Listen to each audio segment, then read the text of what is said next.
Ganap sa mundo ng showbiz.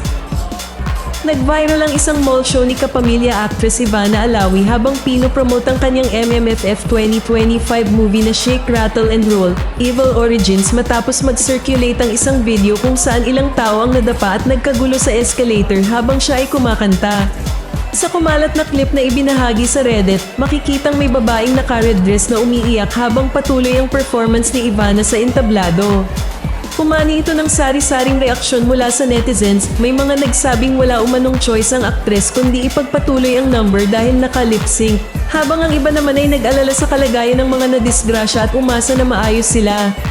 Hindi rin naiwasan ang mga pasaring na baka hanapin daw ni Ivana ang nadapa at tulungan, gaya ng madalas niyang ginagawa sa kanyang vlogs.